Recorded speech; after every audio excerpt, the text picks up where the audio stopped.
लोग पिछले दिन जो द्विघात बहुपद पढ़े थे, द्विघात बहुपद और द्विघात समीकरण, इन दोनों को हम लोग आज तुलना करके बढ़िया से देखते हैं कि किस तरह से द्विघात बहुपद को हम लोग द्विघात समीकरण में बदलते हैं।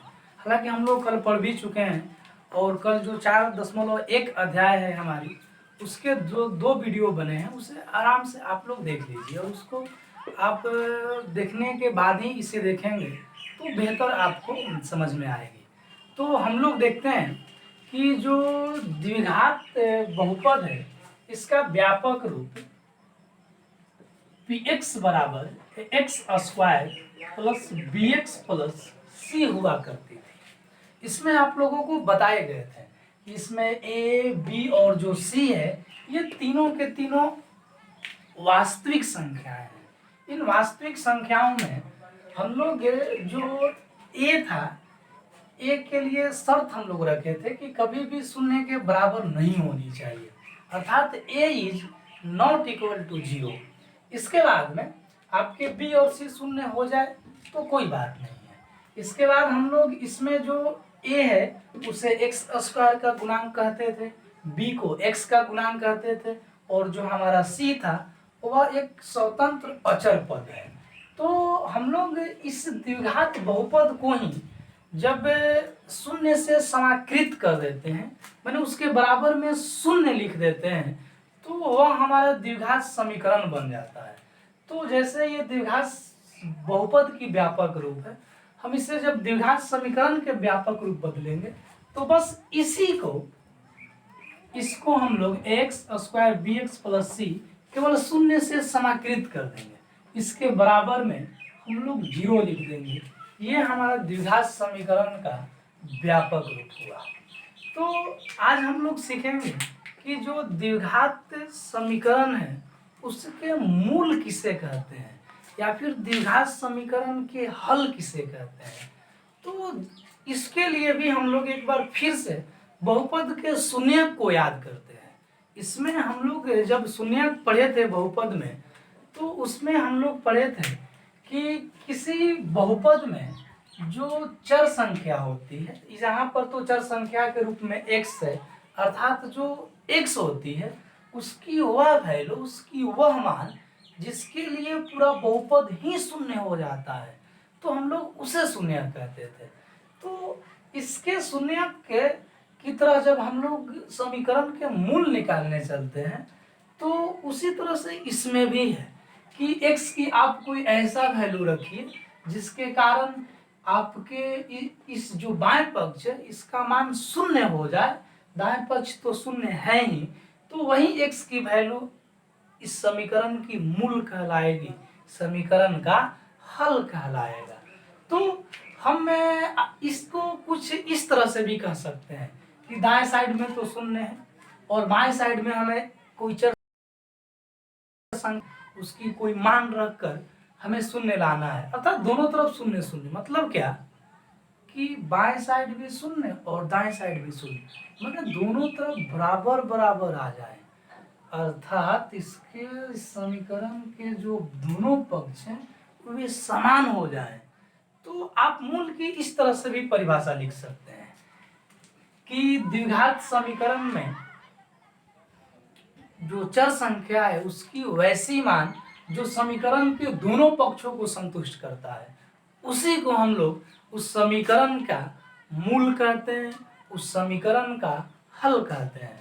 तो हम परिभाषा लिख देते हैं कि द्विघात समीकरण का मूल है ना, तो समीकरण के चर संख्या का वह मान जिसके लिए समीकरण के दोनों पक्ष संतुष्ट हो जाते हैं उसे समीकरण का मूल कहते हैं। हम लोग जब द्विघात बहुपद पढ़ते थे तो इसमें x की वैल्यू को शून्य कहते थे, लेकिन जब उसी को जब समीकरण में आते हैं तो हम लोग मूल कहने लगते हैं, समीकरण का हल कहने लगते हैं।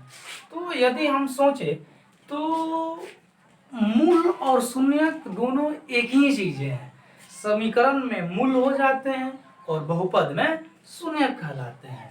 तो इसमें हम लोग जिस तरह से पढ़ते थे कि द्विघात बहुपद के जो शून्यक होती है उनकी संख्या निश्चित 2 होती है, उसी तरह से जब हम लोग द्विघात समीकरण पढ़ेंगे तो इसकी भी मूलों की संख्या एक निश्चित संख्या मतलब 2 ही होगी।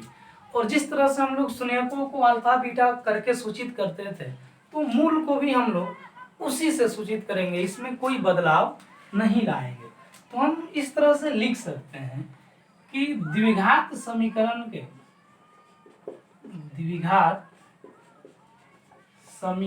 के दो मूल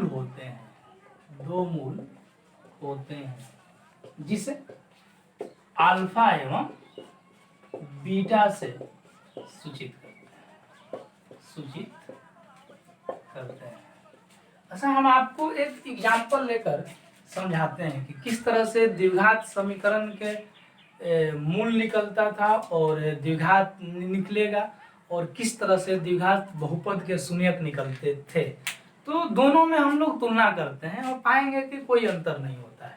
हमें कुछ एग्जाम्पल लेते हैं द्विघात बहुपद के। हम लिख देते हैं कि px बराबर x² -4, ठीक है। ये हमारा द्विघात बहुपद हो गया। हमें इसका शून्य ज्ञात करनी है। तो शून्य ज्ञात करने के लिए हम लोग नॉर्मल इसको क्या करते थे कि गुणनखंड करते थे और हम लोग शून्य के बराबर कर देते थे और x की वैल्यू जांच करते थे। तो हम लोग इसको ऐसे लिख सकते हैं कि x² माइनस ये 4 है तो ये 2 का स्क्वायर, 2 स्क्वायर, ये आपके a² माइनस b² के सूत्र पर चला गया। तो हम लोग जानते हैं कि एक बार प्लस में और एक बार माइनस में इसे लिखते हैं। तो एक बार इसे प्लस में लिख दीजिए और एक बार इसे माइनस में लिख दीजिए। तो हम लोग क्या करते थे कि px के शून्य के लिए हम लोग इसको बारी बारी शून्य के बराबर करते थे, x + 2 = 0 और x - 2 = 0। अब यहाँ से हम लोग x की वैल्यू पुट करते थे तो x = -2 हो जाती थी और ये इधर माइनस से उधर जाकर प्लस हो जाती थी। तो इस तरह से x की 2 वैल्यू निकलती थी, तो यही इसका शून्यक हो जाता था। तो हम लिख सकते थे कि अतः px की शून्यक अल्फा बराबर -2 एवं बीटा बराबर 2। तो इस तरह से हम लोग शून्यक निकालते थे। तो जब हम लोग हल निकालेंगे तो हल भी कुछ इसी तरह से होगा समीकरण में। तो देखिए इस बहुपद को हम समीकरण के रूप में ले जाते हैं, द्विघात समीकरण के रूप में। तो इसी एग्जाम्पल को हम समीकरण के रूप में देखते हैं। तो x² - 4 = 0, ये आपका द्विघात समीकरण हो गया। हम लोग इसका जब मूल निकालेंगे तो इसी तरह से हल करेंगे, या x² माइनस ये 4 का स्क्वायर है तो 2 स्क्वायर = 0। अब क्या करते हैं कि a² माइनस b² के सूत्र पर ये गया है, तो फिर इसको हम लोग इसी तरह से बिल्कुल इसके जैसे एक बार प्लस में लिखते हैं और एक बार माइनस में अपने सूत्र के हिसाब से लिखते हैं। इसे दोनों को 0 के बराबर करेंगे, x + 2 = 0 और x - 2 = 0। यहाँ x की वैल्यू -2 और यहाँ x की वैल्यू 2, ये इसका मूल हो गया यहाँ पर द्विघात समीकरण का। तो लिख सकते हैं कि समीकरण का मूल अल्फा बराबर -2 और बीटा बराबर 2। तो आप देखेंगे कि बहुपद के शून्यक और समीकरण के मूल दोनों एक जैसे होते हैं, एक ही तरह से होते हैं। तो हम शून्यक को मूल कह सकते हैं जब हमारी बहुपद समीकरण के रूप में परिवर्तित हो जाए, बदल जाए। तो हम लोग अब जो 4.2 अध्याय शुरू करेंगे उस 4.2 अध्याय में आपके केवल शून्यक ही ज्ञात करनी है और शून्य ज्ञात करने के लिए आपको ज़्यादा मेहनत नहीं करनी है। अगर आपको अभी बहुपद के शून्य निकालने आते हैं तो फिर आपके समीकरण के मूल निकालने में कोई परेशानी नहीं होगी। हम लोग इसे सीखेंगे। प्रश्नावली 4.2 के जो उदाहरण है, हम उदाहरण को बनाते हैं, इसे आराम से देखते हैं। जो उदाहरण 3 दिया गया है वह कहता है कि 2x² - 5x + 3 = 0। ये द्विघात समीकरण है। इस द्विघात समीकरण के आप मूल ज्ञात कीजिए, वो भी गुणनखंड विधि से। तो हम लोग जिस तरह से बहुपद को शून्य गुणनखंड विधि से ज्ञात करते थे, उसी तरह से इसके मूल को भी ज्ञात करेंगे। तो गुणनखंड विधि में यहाँ पर जब 3 पद होती थी तो इसके गुणनखंड करने के लिए हम लोग जो मध्य पद का खंडन विधि है उसका उपयोग करते थे। तो एक बार फिर से हम लोग उसी को आएंगे। आप लोग इसको बनाने से पहले आपका जो अध्याय 2 बहुपद है उसके 2.2 को एक बार फिर से देखिए और तब आप इसे बनाना शुरू कीजिए, ये आसानी से बन जाएगी। तो इसमें देखेंगे कि मध्य पद के खंडन में क्या करते थे कि 3 जो पद होती थी, ये फर्स्ट पद, ये सेकंड और ये थर्ड, तो इसमें हम पहले और तीसरे को गुना करते थे और गुना करने के बाद में हम गुणनखंड करते हैं और गुणनखंड के बाद जो भी संख्याएं आती थी तो हम उसको जोड़कर या घटाकर ये बीच वाले पद लाते थे, मध्य पद ले आते थे। तो देखते हैं इसे करके। हम पहले पद और तीसरे पद में गुना करते हैं। जैसे देखिए 2x² गुना 3, आपका ये पहला पद हो गया और ये तीसरा पद हो गया। तो गुना करने पर 6x² आता है। अब हम इसके गुणनखंड करते हैं। तो जब हम इसे का गुणनखंड करेंगे 6x² का, तो आपका 6 का गुणनखंड कीजिएगा तो ये 2 गुना 3 आएगा और x² का गुणनखंड करेंगे तो फिर x गुना x आएगी। तो हमें इन्हीं अंकों को इस तरह से व्यवस्थित करने हैं कि -5x चला है, इसके बीच वाले पद चला है। तो इसमें हम लोग क्या करते हैं कि पहले पद 2x² और तीसरे पद इसको सुरक्षित रखते हैं, +3 = 0। हाँ, रही बात जो मध्य पद, जो बीच वाली पद, इसका खंडन करते हैं, इसका टुकड़ा करते हैं। तो क्या लिखेंगे टुकड़े करके? यहाँ तो बहुत सारी चीजें लिखी जाती, जैसे -5x है तो -4x और क्या -1x भी लिख सकते हैं। लेकिन यहाँ पर क्या लिखे ये हमारा यहाँ से तय होती है। जो हम लोग पहले और तीसरे पद को गुना किए हैं और गुना करके जो गुणनखंड निकाले यहाँ से तय होती है। हाँ, एक बात और, जो बीच वाली पद है वह जोड़कर या घटा कर लिखते हैं। तो हम लोग इसको भी तय करते हैं कि कब जोड़ेंगे और कब घटाएंगे। तो इसके लिए यहाँ पर चिन्ह देखते हैं। अगर यहाँ पर चिन्ह ये वाली जो अचर पद की जो चिन्ह है अगर प्लस में होती है तो हमें समझ जाना चाहिए कि जोड़कर -5 लानी है, और अगर यह चिन्ह माइनस में होती तो हमें इसमें से इसको घटाव करके ही -5 ले आना होगा। तो देखते हैं, हमें अभी तो जोड़ का चिन्ह है तो जोड़ कर ही -5 लानी है। तो अगर हम -2 और इस -3 को आपस में जोड़ देंगे तो फिर -5 आ जाएगी और यह जो दोनों x है एकल पर बंटवारा हो जाती है। इसका भी हम लोग इसके साथ लेकर ही इधर लिखते हैं। तो देखेंगे यहाँ पर हम -2x और -3x ऐसे लिखते हैं। अच्छा, आप सोच रहे होंगे कि पहले हम -3 को लिख दें और बाद में -2 को। बिल्कुल हो सकता है, उस तरह से भी कोई परेशानी नहीं होगी।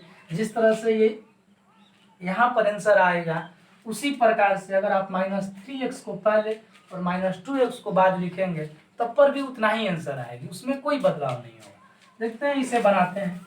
तो हम लोग इसमें से क्या करते हैं कि इन दोनों में से कॉमन लेते थे, दो पद को एक साथ रखते हैं। तो इसमें देखते थे कि इसमें भी 2 है और इसमें भी 2 है, तो हम लोग जो दोनों में शामिल पद होते हैं उसी को कॉमन लेते हैं। तो 2 इसमें से कॉमन ले लिए। देखिए कि इसके पास भी x है, इसके पास भी x है, यहाँ पर 2x है, यहाँ पर 1x है। तो चूंकि दोनों में से बराबर निकालनी होती है तो एक ही x को कॉमन लेते हैं, x कॉमन ले लिए। अब इसमें देखिए 2 निकल चुका है, 2x में से एक x निकल गई, एक x बच गया तो x लिख लेंगे। अब माइनस है तो माइनस, इसमें 2 निकल गया, x निकल ही गई, सारा का सारा पद निकल चुका है तो यहाँ पर 1 लिखा जाता है। अब फिर हम लोग इसमें देखेंगे इन दोनों में से कौन सी संख्याएं कॉमन निकालेंगे। सबसे पहले चिन्ह पर आते हैं, यहाँ पर माइनस है और यहाँ पर भी माइनस है, नहीं आपको प्लस दिख रहा होगा, लेकिन यहाँ पर हम लोग जानते हैं कि प्लस जो होती है 2 माइनस को गुना करने पर आ जाती है, तो हमें ये प्लस नहीं, यहाँ पर हमें 2 माइनस दिख रही है और आपको भी दिखनी चाहिए। तो इन दोनों में से हम एक माइनस चिन्ह कॉमन ले लेते हैं, ठीक है, अच्छी बात है। हाँ चिन्ह तो हो गई। अब संख्या देखिए, इसमें भी 3 है, इसमें भी 3 है, तो 3 तो एक कॉमन ले ली। अब इसमें x है तो इसमें x है ही नहीं, तो ये तो कॉमन, अब इतना ही काफी है। अब देखिए इसमें से 3 निकल गई और केवल x बचा, ठीक है। हाँ इन 2 माइनस में से हम प्लस को 2 माइनस में तोड़ दिए हैं, इन 2 माइनस में से एक माइनस को हमने कॉमन ले लिया, अभी एक माइनस बचा हुआ है तो यहाँ पर एक माइनस ले लिया। अब यहाँ पर जो 3 था, 3 तो निकल चुका है, तो अब इसके जगह पर 1 लिखते हैं, बराबर में 0। हम लोग गुणनखंड जब बनाते थे तो देखते थे इस तरह में दोनों जो पद हैं, ये जो दोनों कोष्ठ है ये बराबर होनी चाहिए, बिल्कुल बराबर है तो निश्चित रूप से हमारी गुणनखंड सही है। अब हम लोग क्या करते थे इसमें से कि ये 2 अलग पद, ये अलग एक पद हो गए और ये अगला अलग एक पद हो गया, कुल मिला के 2 पद है। इन दोनों पदों में x-1 कॉमन हो सकती है, इसमें भी शामिल है, इसमें भी शामिल है, तो x-1 को कॉमन ले लिए। तो जब इसमें से इस पूरे पद में से x-1 को कॉमन ले लिए तो 2x बचा, और इसमें से इसको निकाल लिए तो 3 बचा, इक्वल टू 0। अब हम लोग इसे दोनों को 0 के बराबर करते हैं बारी बारी, इसलिए करेंगे क्योंकि देखिए x-1 है, मान लीजिए कि हम इसको, ये गुना में यहाँ कुछ नहीं है चिन्ह, तो इसको इधर ले जाएंगे, भागा में तो 0 हो जाएगा, माने x-1 बराबर 0 बचेगा। ये भी हो सकता है कि हम इसको छोड़ दिए इस साइड में और इसको ही गुना में तो भागा में लेकर चलिए, तो इतना बराबर 0 हो गया, इसलिए हम लोग बारी बारी 0 के बराबर कर लेते हैं। अब आप यहाँ पर देखिए x जो है ये माइनस में 1 तो इधर जाएगा तो प्लस में हो जाएगा, 0 + 1 और बराबर में आपके 1 आएगा, ठीक है। और इसी तरह से अब जब ये 3 है तो उधर ले जाइए प्लस में, 2x बराबर 0 + 3, या ये जो 2 गुना में है इधर तो भागा में आएगा तो 3/2। तो यही हमारी x की जो वैल्यू निकली 1 और 3/2, यही इस समीकरण का मूल कहलाएगा। आराम से लिखते हैं कि अतः समीकरण का मूल अल्फा बराबर 1 एवं बीटा बराबर 3/2, यही हमारी आंसर है। हम लोग उदाहरण 5 को देखते हैं। उदाहरण 4 आप बिल्कुल इसी तरह से आप सॉल्व कर लेंगे, हमें पूरा इस तरह से विश्वास है, आप उससे सॉल्व कीजिएगा और बिल्कुल आपसे होगा। हम उदाहरण 5 को देखते हैं। तो उदाहरण 5 जो है वह इस रूप में दिया है कि 3x² - 2√6x + 2 = 0। हमें इसका भी गुणनखंड करके मूल निकालनी है, इसका हल ज्ञात करनी है।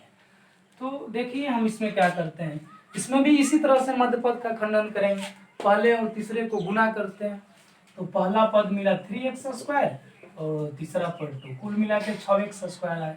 अच्छा हाँ, हमें इसका गुणनखंड करेंगे, ध्यान से देखेंगे यहाँ पर, तो 2 और 3 आएगा, मतलब इसको अगर हम तोड़ेंगे तो इस रूप में 2, 3 और x, तो हमें लाना है -2√6x। तो यहाँ पर हमें 6 को सुरक्षित रखना होगा, क्योंकि 3 और 2 जोड़कर तो, या फिर यहाँ जोड़ है तो जोड़कर ही लानी है, जोड़कर तो आपका ये होगा नहीं, इसलिए आप 6 को याद कीजिए। हम 6 को ऐसे भी लिख सकते हैं कि √6 गुना √6, क्योंकि 6 में गुना करेंगे √36 आएगी और 36 का वर्गमूल निकालेंगे तो फिर 6 निकल जाएगी। तो हम 6 को इस रूप में नहीं बल्कि इस रूप में तोड़ते हैं, हम अपने क्वेश्चन के हिसाब से चलते हैं। तो यहाँ पर हम पहले और तीसरे पद को बिल्कुल सुरक्षित लिख देते हैं, 3x² और इस प्लस में 2, अब रही बात बीच वाली पद, तो हम लोग इसी को तोड़ते हैं। तो इसके जगह पर चूंकि यहाँ जोड़ का चिन्ह है तो जोड़ कर लानी है, तो √6 और √6 जोड़ेंगे तो 2√6 आपको मिलेगी। तो ये भी माइनस में लानी है, तो -√6 x और -√6 x। अब हम इसका गुणनखंड निकालेंगे इसमें से और फिर इसमें से। तो अब देखिए इसमें से क्या कॉमन हो सकती है। तो भाई जिस तरह से आप 6 को √6 गुना √6 लिख सकते थे, या फिर हम उसी तरह से आपके 3 को भी √3 गुना √3 लिख सकते हैं। ठीक है, बिल्कुल उसी जैसा है। तो आप इस √6 को आप ऐसे भी लिख सकते हैं कि √2 गुना √3। तो आप देखेंगे तो इसमें भी √3 शामिल है और इसमें भी √3 शामिल है। जी, आपको थोड़ा सा गुणनखंड जो बहुपद में पढ़े हैं उससे थोड़ा सा विस्तृत सोच रखनी होगी, है ना। अपने प्रश्नों को देखते हैं और बिल्कुल उससे थोड़ा सा बढ़ के सोचते हैं, तब जाकर होगा। आपको तो इसमें और इसमें कोई गुणनखंड वाली चीज़ नहीं दिख रही है, लेकिन आप इसको तोड़ेंगे तो अवश्य ही मिल जाएगी। तो देखिए इसमें से √3 कॉमन ले लेते हैं, इसमें भी x है इसमें भी x है, तो x को एक कॉमन रखते हैं। तो रूट इसमें से √3 अगर निकल जाएगी तो एक √3 बचेगा, और 2x में से एक x निकल जाएगा तो एक x बचेगी। और इसी तरह से इसमें से √6 को आप √2 गुना √3 कर सकते हैं। तो अगर हम √3 निकाल लिए कॉमन में, तभी √2 बचा हुआ है, तो √2 और x जो था वो निकल ही चुका है। ठीक है, अब इसमें से इसी तरह से आपके जो ये 2 है वह 2 है, √2 गुना √2 के रूप में आ सकता है, और आपको तो मालूम है √6 में √2 हुआ करता है, तो √2 तो हम कॉमन ले सकते हैं इसमें से। हाँ, इसमें x है तो इसमें x नहीं है, तो अब इससे ज़्यादा कॉमन हो गया नहीं। रही बात चिन्ह की, तो यहाँ पर माइनस है और यहाँ पर प्लस है, तो एक बार फिर से आप इस प्लस को 2 माइनस के रूप में बदलेंगे।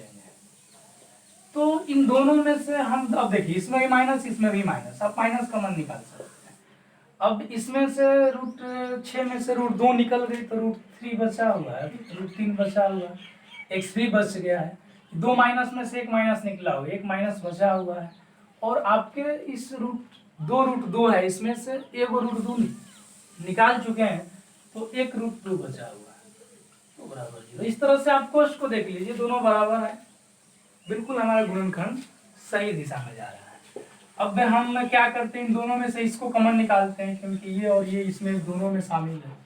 √3x माइनस √2, और ये इसमें से ये निकल जाएगा तो ये बचेगा √3x, और इसमें से ये गायब हो जाएंगे तो ये बचेंगे।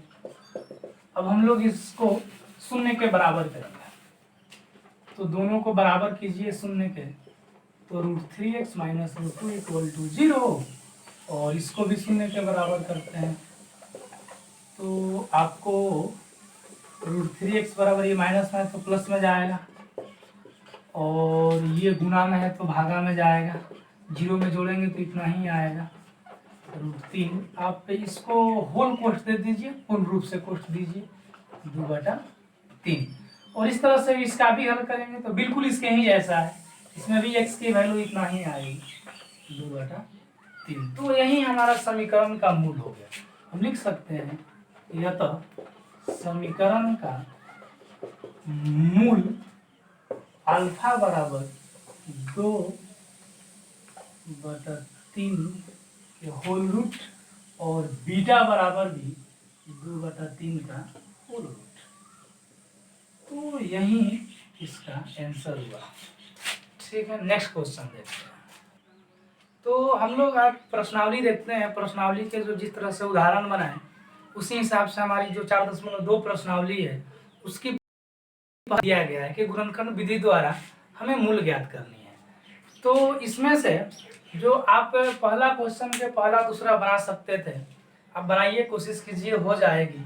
इसमें जो तीसरा है और जो चौथा है हम उसे थोड़ा सॉल्व करते हैं। इसमें जो तीसरा दिया गया है कि √2x² इतना जो है, इसका हमें मूल ज्ञात करनी है। तो आप फिर से एक बार पहले और तीसरे पद को गुना कीजिए, √2x² गुना 5√2, तो आपके ये √2 गुना √2 √4 हो जाएंगे, और आपके ये तो 5 रहेंगे और ये x²। तो फिर 5 के वर्ग 4 के वर्गमूल तो 2 निकलेंगे और एक्स स्क्वायर, मतलब 5 दूनी 10 एक्स स्क्वायर। अगर गुणनखंड करते हैं तो ये 5 और गुना में 2 और एक्स स्क्वायर को करेंगे तो एक्स गुना एक्स। तो इस तरह से हमें अब इन्हीं को व्यवस्थित करके सेटिंग करके हमें 7x लाना है। तो सिंपल बात है, यहाँ पर देखते हैं कि प्लस का चिन्ह है, मतलब हमें इसे जोड़ कर ले आना है। तो बहुत ही आसान, 5 और 2 जोड़ेंगे तो 7 मिल जाएंगे। तो चलते हैं इसको लिखते हैं, इसमें से इसको और इसको सुरक्षित रखिए, √2x² और 5√2 बराबर 0। हम इस पद को तोड़ते हैं, वो भी जोड़ कर ले आते हैं, तो 5x प्लस 2x। अच्छा, आप 2 और 5 को, 2 को इधर भी 5 को इधर भी लिख देंगे, एक बार फिर बताया था, तो कोई दिक्कत नहीं होगी, आंसर बराबर आएगी। अब देखेंगे इन दोनों में से, इसमें भी x है, इसमें भी x केवल कॉमन होगा, क्योंकि √2 इसमें है तो इसे तो √2 के रूप में तोड़ नहीं सकते हैं, तो फिर केवल x ही कॉमन लेते हैं। तो x कॉमन लेंगे तो इसमें √2 बचेगा और 2x में से एक x कॉमन हुआ तो एक x बच गया प्लस, हाँ इसमें से x केवल कॉमन हुआ है तो 5 बच गया, तो 5 निकालते हैं। चलिए देखिए, दोनों जगह प्लस है तो फिर प्लस कॉमन हो जाएगी चिन्ह। हाँ, इसमें से आपके, इसमें 2 है, इसमें √2 है, इसमें तो आप तो जानते हैं कि एक 2 में √2 छिपा होता है, गुना में होता है, तो आप एक √2 निकालिए। और इसमें x है तो इसमें x है ही नहीं कि आप निकाल पाएंगे, और इसमें 5 है तो इसमें 5 है ही नहीं। तो आप क्या कीजिए कि आप इसमें देखेंगे कि 2 √2 में से एक √2 निकल गया तो एक बच गया है। अभी x तो अभी बचा हुआ ही है, क्योंकि x तो कॉमन लिए नहीं। हाँ, इसमें से जब ये निकल जाएगा तो ये बचेगा। अब आप कोष्ठ को देखिए, दोनों कोष्ठ बराबर है, आपका गुणनखंड सही हो रहा है। अब क्या करेंगे कि आप तो ये भी सीखे हैं नॉर्मली कि दोनों कोष्ठ में से एक कोष्ठ लिख देते हैं, या फिर कॉमन भी लेकर हम आपको पिछले जो क्वेश्चन है उसमें बताएं, और बाहर वाले को एक साथ लिख देते हैं। तो अब दोनों को 0 के बराबर करेंगे बारी बारी, तो √2x प्लस 5 बराबर 0 और x प्लस √2 बराबर 0। तो इसमें आपको √2x बराबर, ये प्लस में है तो माइनस में जाएगा, और ये गुना में है तो फिर भागा में जाएगा, तो -5/√2। और इसी तरह से इसमें भी ये प्लस में है तो माइनस में जाएगा, तो 0 - √2, और आपको घटेगा 0 में से तो माइनस में ही। तो यही हमारी जो मूल है इस समीकरण का, तो लिख सकते हैं कि समीकरण का मूल अल्फा बराबर -5/√2 एवं बीटा बराबर -2। तो यही आंसर है। हम लोग क्वेश्चन नंबर जो पहला है उसका 4 नंबर देखते हैं। 4 नंबर में देखकर परेशान नहीं होना, इस तरह से हम लोग बहुपद में कुछ प्रश्नों को सॉल्व कर लिए। आपको बताएं कि सबसे पहले आप इसमें जो भी बाटा में है, आप इसको क्या कीजिए कि बाटा पर जोड़ कीजिए, और जोड़ करने के बाद में इसको इधर ले जाकर गुना कीजिए और 0 लाइए। देखते हैं, इसमें कुछ नहीं है तो 1 है, इसके भी बाटा में कुछ नहीं है तो 1 है, तो 1 और 8 का लघुत्तम निकलेगी तो 8 होगा। 1 से 8 में भाग देंगे तो फिर 8 बार में जाएगी, इसमें गुना करेंगे तो 8 दूनी 16 एक्स स्क्वायर, और इसको करेंगे तो 8 बार में, और 8 में x में गुना करेंगे तो 8x, ये तो 1 बार में 1 में 1 में गुना करेंगे बराबर 0। अब क्या करते हैं कि इसको इधर ले जाते हैं, 16x square minus 8x plus 1, इसको इस 0 में ले जाकर गुना करेंगे तो 0 ही प्राप्त होगी। तो अब यहाँ से आपको इस गुणनखंड करके और इसका मूल ज्ञात कर देना है। इसके आगे आप बना सकते हैं, आराम से बना लीजिएगा। उदाहरण 5 जो है वो का, उसमें दिया गया है कि आपका जो अनुच्छेद 4.1 है, जो द्विघात समीकरण जहाँ से हम लोग शुरू किए हैं वहीं पर अनुच्छेद 4.1 पेज नंबर 78 में 78 में दिया गया है। उसमें आप बिल्कुल पढ़ेंगे तो आपको दिया गया है कि एक ट्रस्ट बनाया जा रहा है, एक ट्रस्ट के लिए घर जैसी बनाया जा रहा है। उस वो जो घर है उसकी पूरा क्षेत्रफल जो दिया गया है वो 300 मीटर स्क्वायर है। फिर इसकी जो लंबाई है वह चौड़ाई के दुगुने से 1 कम है। तो आपके प्रश्न में कह रहा है कि हम लंबाई और चौड़ाई को जानना चाहते हैं। तो देखते हैं इसे करके। आप को देखेंगे कि जो चौड़ाई के पदों में ही लंबाई को दी गई है, तो फिर हम चौड़ाई को x मानते हैं। तो लिखते हैं कि मान लिया लंबाई बराबर x है।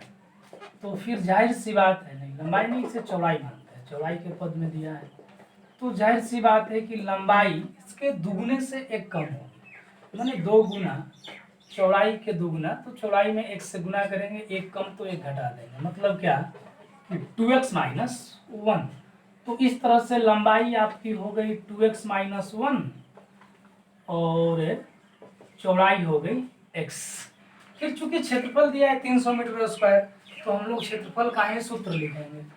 तो फिर आप इस जो ट्रस्ट है उस ट्रस्ट का क्षेत्रफल लिखेंगे। तो चूंकि ये आयताकार ट्रस्ट है तभी तो लंबाई और चौड़ाई है, तो इसलिए आप आयत के क्षेत्रफल लगाएंगे, लंबाई गुना चौड़ाई। तो क्षेत्रफल दिया है 300 मीटर स्क्वायर, तो क्षेत्रफल के नीचे क्षेत्रफल लिखिए।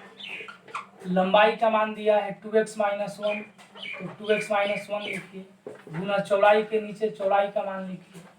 तो आप इस तरह से पाएंगे कि 300 x से इसमें गुना करेंगे तो 2x का स्क्वायर, और x से माइनस 1 में गुना करेंगे तो माइनस x।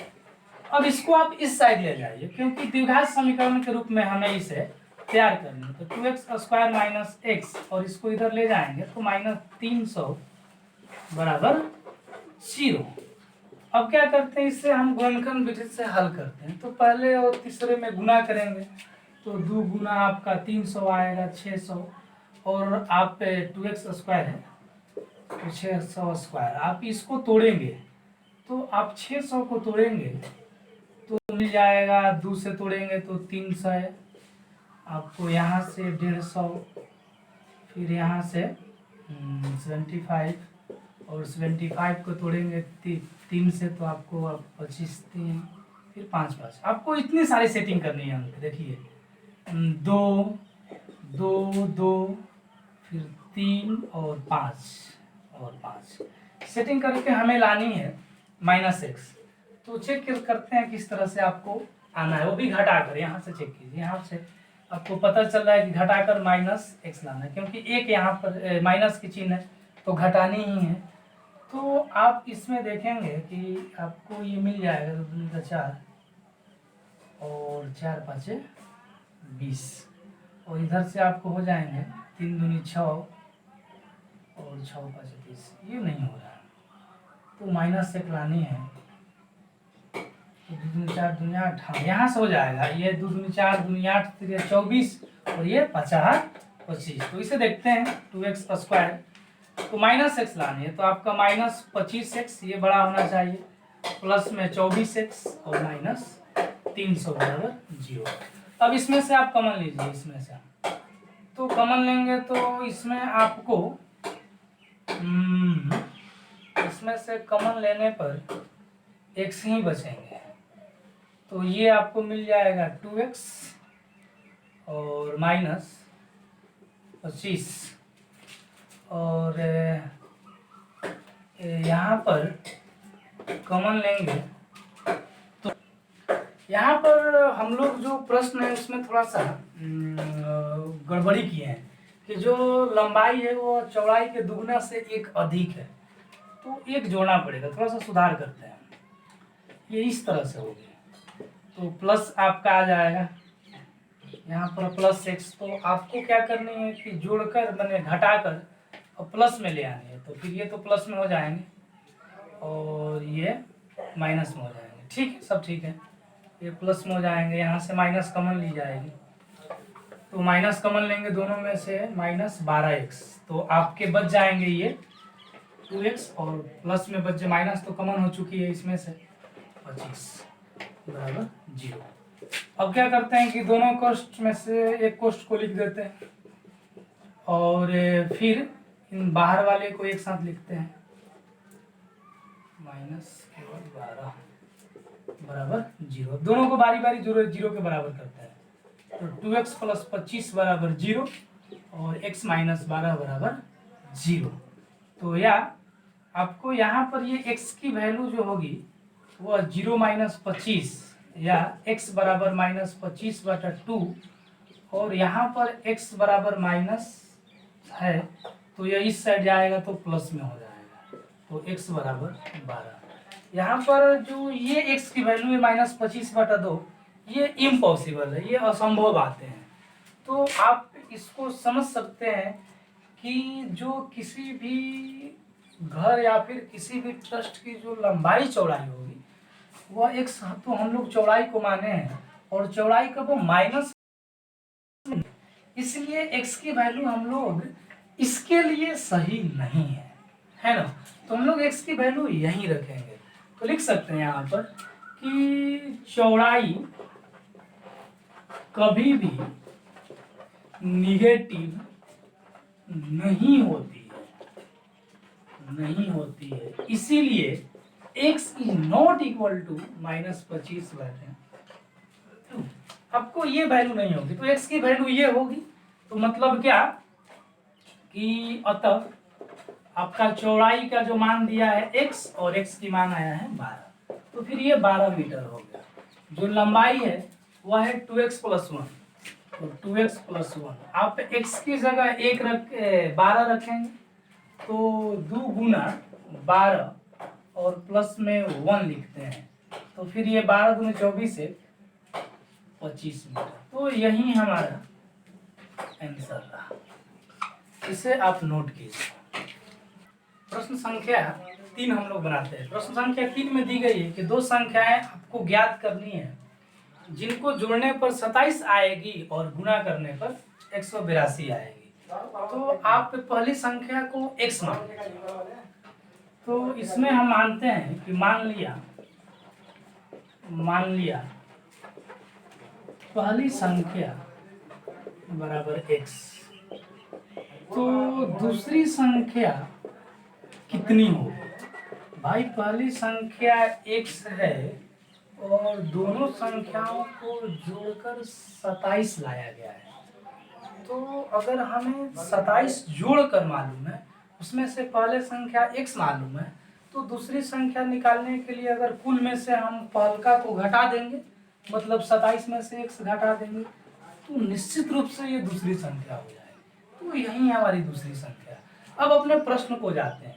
प्रश्न में कहता है कि इनको गुना करने पर 182 आती है। तो करते हैं कि x गुना 27 माइनस x बराबर 182। ये भाई आपके प्रश्न में दी गई है, हम प्रश्न के हिसाब से ही चल रहे हैं, इसलिए यहाँ पर प्रश्न से लिखा गया। तो या इससे गुना करेंगे तो आपका 27x और इसको इसमें गुना करेंगे तो -x² बराबर 182। आप इसको इस साइड ले आइए तो -x² प्लस 27x और इसको इधर लाएंगे तो प्लस में है तो माइनस में। हम इसको इस साइड इसलिए ला रहे हैं क्योंकि द्विघात समीकरण में राइट साइड में शून्य होता है, तो फिर 182 कर क्या रहा था, इसको तुरंत इधर लाएंगे ताकि द्विघात समीकरण के व्यापक रूप के हिसाब से ये हो जाए। तो हम इसमें से माइनस कॉमन ले लेते हैं, तो x² और ये तो माइनस में हो जाएंगे 27x और ये आपके प्लस में हो जाएंगे 0। अब ये माइनस को इधर ले जाएंगे तो फिर ये शून्य हो, इससे कोई प्रभावित नहीं होगा शून्य में माइनस प्लस से, तो आप इसे डायरेक्ट हटा दीजिए। अब आप इसको फिर से देखिए ना, आपका समीकरण तैयार हो गया द्विघात समीकरण का। पहला गुना तीसरा जोड़ घटाव दूसरा, गुणनखंड करेंगे।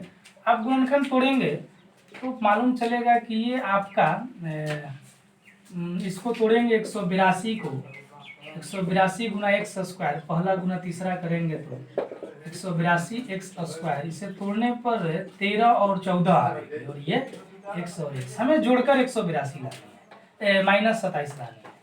तो फिर हम इसको लिख सकते हैं कि -14x और -13x, क्योंकि 13 और 14 जोड़ेंगे तो 27 हो जाएगी और प्लस में 182 बराबर 0। और इन दोनों में से x कॉमन होगी तो x कॉमन निकालेंगे तो इसमें x बचेगा और इसमें 14 बचेगा। और इन दोनों में से 13 कॉमन नहीं, -13 यहाँ प्लस है तो भाई 2 माइनस है, तो कब से सिखा रहे हैं। और इसमें से 13 निकल गया तो x बचा और इस 2 माइनस में से एक माइनस निकला, एक माइनस बची। और फिर इसमें से आपका 182 निकालेंगे 13 तो 14 बचेगा। आप इसे ऐसे लिख सकते हैं x - 13 और ये x - 14 बराबर 0। तो आप इसे बारी बारी शून्य के बराबर करेंगे तो यहाँ पर x बराबर 13 और ये x बराबर 14। तो आप किसी एक को पहली संख्या मानिए और किसी एक को दूसरी संख्या, किसी एक को पहली संख्या मानेंगे और इसको रखेंगे इसमें से दूसरी संख्या प्राप्त हो जाएगी। तो देखिए पहली संख्या क्या है, अगर हम इसको इस x की वैल्यू लेते हैं, पहली संख्या x बराबर 13 मानते हैं, तो फिर दूसरी संख्या 27 माइनस x है, 27 माइनस x है। तो मतलब क्या है 27 माइनस 13 बराबर 14। आप इसी तरह से इसमें भी अगर पहली संख्या को 14 x की वैल्यू 14 रखेंगे तो दूसरी संख्या अपने आप 13 आ जाएगी, 27 में से 14 घटेगा 13, आंसर समान होगी। तो आप इस तरह से भी इसको आंसर दे सकते हैं। क्वेश्चन नंबर 4 को देखते हैं। क्वेश्चन नंबर 4 दिया हुआ है कि दो, इसमें जो क्वेश्चन नंबर 4 है उसमें फिर से दिया है कि दो क्रमागत धनात्मक पूर्णांक। तो हम कल भी बताए थे कि जो दो क्रमागत धनात्मक पूर्णांक होते हैं उसमें अगर एक छोटी संख्या मालूम है तो उसमें एक जोड़ देने पर अगली क्रमागत बड़ी संख्या मिल जाती है। क्रमागत का लगातार हम लोग समझे थे। तो जैसे आपको बताए भी थे कि अगर मान लेते हैं कि क्रमागत माने लगातार 3 और 4 दो संख्या है, ये लगातार है, तो अगर 3 मालूम है तो उससे अगली मालूम करनी है, तो इसमें 3 में एक जोड़ देंगे, आपके ये 4 के बराबर हो जाएंगे। तो उसी तरह से कोई भी क्रमागत धनात्मक पूर्णांक निकालनी हो तो उसमें आप एक ऐड कीजिए, जोड़ दीजिए और अगली मिल जाएगी छोटी संख्या में जोड़ने से। तो देखते हैं इसमें आप पहले मान लीजिए कि मान लिया पहली संख्या बराबर x, तो क्रमागत जो अगली संख्या होगी, क्रमागत जो दूसरी संख्या होगी वह एक जोड़ने से प्राप्त होगा। इस x में हम एक जोड़ देंगे, ये अगली मिल गई। अब हमारा प्रश्न कहता है कि दो जिनके वर्गों का योग 365 हो, मतलब क्या पहली संख्या के वर्ग करेंगे और दूसरी संख्या के वर्ग करेंगे और जोड़ देंगे और जोड़ने पर 365 आएगा, ये प्रश्न कह रहा है। तो हम प्रश्न से लिखेंगे पहली संख्या के वर्ग कर दिए, फिर दूसरी संख्या का वर्ग कर दिए और फिर इसको कह रहा है कि जोड़ने पर माने योग कीजिए 365 आएगा, तो बराबर 365 कर दीजिए। या आप जोड़िए इसको, ये प्लस बी का होल स्क्वायर, तो ए स्क्वायर प्लस 2ab, तो 2 गुना x गुना ए कितना आएगा 2x प्लस बी स्क्वायर, मतलब क्या है 1 स्क्वायर। तो आप इसको प्लस में तो इधर लाइए तो माइनस 365 हो जाएगा। तो इसमें आप x और x स्क्वायर जोड़ेंगे तो 2x स्क्वायर और फिर हम इसको 2x हो जाएगा और ये तो एक स्क्वायर करेंगे तो एक ही मिलेगी। इसमें आप 365 में से एक घटेगा तो 364 हो जाएगी, तो माइनस 364 बराबर 0। आप इसमें से 2 कॉमन ले लीजिए, सब में से निकल जाएगा। तो 2 कॉमन लेंगे तो x स्क्वायर प्लस x और माइनस 182, ये गुना में है तो भागा में जाकर 0 हो जाएगी, तो x square plus x minus 182 बराबर 0। अब यहाँ से हम लोग गुणनखंड कर लेंगे।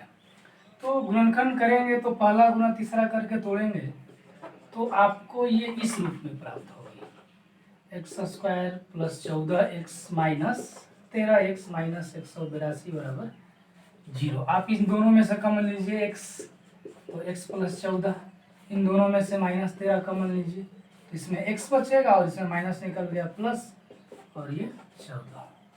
तो फिर आप दोनों कोष्ठ में से किसी एक कोष्ठ को लिख दीजिए 14 और ये दोनों बाहर वाले को लिख दीजिए। तो आप है बराबर रखेंगे तो x प्लस 14 बराबर 0 और यहाँ से x माइनस 13 बराबर 0, तो x इक्वल टू आपका माइनस 14 हो जाएगा और यहाँ पर प्लस 13 हो जाएगा। तो हम लोग यहाँ पर दिया है कि 2 धनात्मक संख्याएं होनी चाहिए, तो यहाँ पर -14 तो x की वैल्यू लेंगे नहीं, क्योंकि यह धनात्मक संख्या नहीं है, तो हम x की वैल्यू 13 ही रखेंगे। मतलब पहली संख्या 13 हो जाएगी, और फिर दूसरी संख्या निकालनी है तो 13 में 1 जोड़ देंगे, आपका 14 हो जाएगा। तो हम यहाँ पर लिख सकते हैं कि पहली संख्या x बराबर 13 और दूसरी संख्या x + 1 बराबर 13 + 1 बराबर 14। तो इस तरह से ये हमारा आंसर था। प्रश्न संख्या जो 5 है उसमें एक समकोण त्रिभुज दिया गया है। उस समकोण त्रिभुज में जो इसकी ऊंचाई है वह आधार से 7 सेंटीमीटर कम है और कर्ण दिए गए हैं 13 सेंटीमीटर है। तो कह रहा है कि आप दो भुजाओं को ज्ञात कीजिए, मतलब कर्ण के अलावा जो आधार और ऊंचाई है उसे ज्ञात कीजिए। तो हम एक चित्र लेते हैं, मान लेते हैं कि यह समकोण त्रिभुज है, इसमें तो भाई ये समकोण हो गया, तो यह इसका कर्ण होगा 13 सेंटीमीटर। अब इसमें आप देखेंगे इसके जो ऊंचाई है वह आधार के पदों में दिया गया है, तो आप आधार को x मान लीजिए, और जो ऊंचाई है वो तो जाहिर सी बात है कि 7 उससे कम है ना, तो आधार से कम है तो इसे x - 7 हो जाएगा। तो लिख देते हैं कि मान लिया आधार बराबर x, तो जो ऊंचाई होगी वो x - 7 सेंटीमीटर होगी। ठीक है, अब आप जानते हैं कि जो समकोण त्रिभुज है उस पर जो पाइथागोरस प्रमेय है, मतलब क्या है, कर्ण स्क्वायर बराबर लंब स्क्वायर जोड़ा आधार स्क्वायर, वे वाली टर्म लगती है। तो उस सूत्र को हम लोग लिखते हैं, तो कर्ण स्क्वायर बराबर लंब स्क्वायर और जोड़ आधार स्क्वायर। चूंकि हमें द्विघात समीकरण चाहिए थे, इसलिए हमें इसके अलावा कोई दूसरा उपाय ही नहीं था। तो हम कर्ण मतलब क्या 13, इसके नीचे नीचे सब मान लिखते हैं, 13 स्क्वायर बराबर है तो बराबर, फिर लंब है तो लंब के नीचे लंब का मान कितना x - 7, स्क्वायर है तो स्क्वायर, फिर प्लस है तो प्लस, फिर आधार का मान x है तो x, और इसे स्क्वायर कर देता है। ठीक, अब इसमें से आपको ये करेंगे तो 169 होगी। ठीक है, इसको a - b के होल स्क्वायर, तो a स्क्वायर -2ab, और फिर इसको b स्क्वायर करेंगे तो इतना आएगा प्लस x स्क्वायर।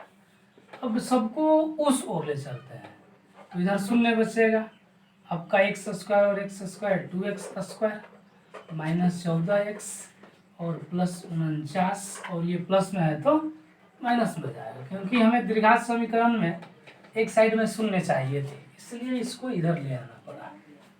तो आपको ये 2x स्क्वायर हो जाएगी -14x, और ये घटेगा तो ये आपका -0 और ये 2 और 120 इतना आएगा। अभी इसमें से आप शून्य को 2 कॉमन ले सकते हैं, तो 2 कॉमन लेंगे तो x स्क्वायर, ये 7x और ये 60 बराबर 0, ये सीधे सीधे जाकर इधर शून्य हो जाएगा।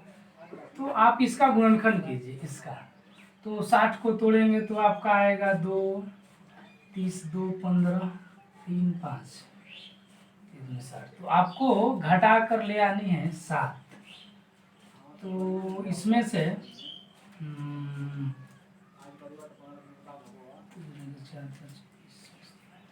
15 में से 5 घटाएंगे तो 7 आ जाएगा। ये तो सीधे शून्य हो गया। अब इसको केवल हल करते हैं, तो माइनस आपका 12x और प्लस 5x - 60 बराबर 0। अब इन दोनों में से आपको x कॉमन होगी तो x और -12 बचेगा। इसमें से आप 5 कॉमन लेंगे तो फिर x माइनस और ये 12 बचेगा। ये दोनों कोष्टक जैसे हो गए, तो ये बाहर वाले एक साथ और ये दोनों कोष्ट में से एक कोष्ट लिखेंगे। अब हम दोनों को शून्य के बारी बारी बराबर करेंगे, तो x + 5 = 0, और इधर आपको मिलेगा x - 12 = 0। या यहाँ x = प्लस में तो इधर 0 - 5 मतलब क्या -5, और यहाँ भी माइनस में तो इधर जाएगा 0 + 5 12, तो 12। तो यहाँ x की जो वैल्यू है वो -5 नहीं, क्योंकि x मतलब क्या, ये आधार की वैल्यू x है, तो आधार या फिर किसी तरह की लंबाई कभी माइनस में नहीं हुआ करती है।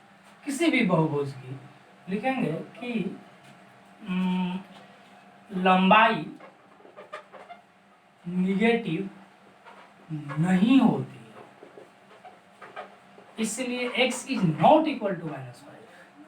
तो x की वैल्यू ये रखेंगे। तो अतः हम देखेंगे कि आप हम जो है x माने हैं आधार को, तो लिख दीजिए आधार बराबर x और x की वैल्यू 12 सेंटीमीटर, और आपके ऊंचाई जो है वह x माइनस 7 है। तो आप लिख देंगे ऊंचाई बराबर x माइनस 7, x की वैल्यू क्या देंगे 12, तो 12 माइनस 5 सेंटीमीटर। तो यही हमारी आंसर हो गया, इसे नोट करेंगे। क्वेश्चन नंबर 6 में आपके दिया गया है कि कुटीर उद्योग है, उस कुटीर उद्योग में बर्तन के निर्माण किए जाते हैं। तो उस बर्तन के निर्माण करने के बाद में उसे एक नग के रूप में, नग मतलब एक सेट, एक पैकेट होती है, एक पैकेट के रूप में रखी जाती है।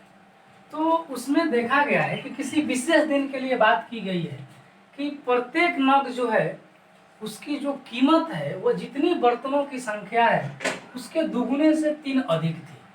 तो कह रहा है कि एक दिन क्या किया जा रहा है कि देखा जा रहा है कि निर्माण में लागत 90 रुपए थी, तो आपके बर्तनों की संख्या और प्रत्येक नग की लागत बताइए। तो आप हल करते समय मान लीजिए बर्तनों की संख्या x है, मान लिया बर्तनों की संख्या बराबर x।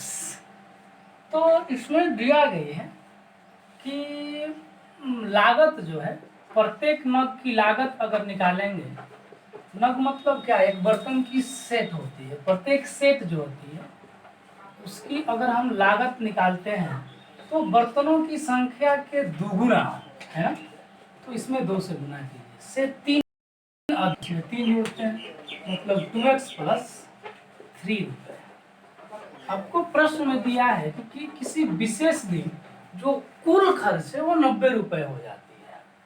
तो अगर हम प्रत्येक सेट में इससे गुना करते हैं तो कुल खर्च निकल जाता है। तो गुना कीजिए बिल्कुल इससे और बराबर 90 करते हैं। तो इसमें गुना करेंगे तो 2x², इससे इसमें करेंगे तो 3x, और इसको इधर लाइए। अब आप देखेंगे कि आपका द्विघात समीकरण तैयार हुआ। इसे गुणनखंड करेंगे, तो गुणनखंड करेंगे तो पहले और दूसरे में इसमें गुना करेंगे तो 2x² या आपका 180 होगा, और जो घटाकर लाना है 3x, तो फिर प्लस 12 और 15 टूट जाएगा, 15 में से 12 घटेगा और ये तो रहेगा 10। मध्य के खंडन आपका गुणनखंड बढ़िया से आनी चाहिए, है ना। तो इसमें से कॉमन लेंगे x, तो आपका 2x प्लस 15 बचेगा, इसमें से एक माइनस कॉमन होगा, एक आपका इसमें से 6 कॉमन हो जाएगा, तो 2x और इसमें से माइनस निकल गया तो प्लस, और 6 निकला तो 15 बराबर 0। अब ये बाहर वाले एक साथ लिख देंगे और दोनों कोष्ठ में से किसी एक कोष्ठ को लिखेंगे, अब बारी बारी 0 के बराबर करेंगे। तो अगर हम x माइनस 6 बराबर 0 करेंगे और 2x प्लस 15 बराबर 0, ये माइनस है तो इधर प्लस में जाएगा, तो अब शून्य में 6 जोड़ेंगे तो 6 आ जाएगी, और इधर से ये माइनस हो जाएगा और ये गुना में है तो भागा में जाएगा।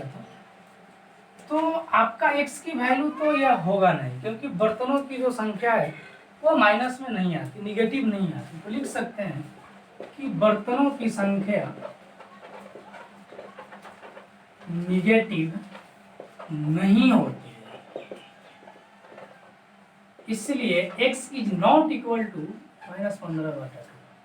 तो आप x की वैल्यू ये लेंगे तो यह हमारा बर्तनों की संख्या आ जाएगी, इसीलिए बर्तनों की संख्या x बराबर 6।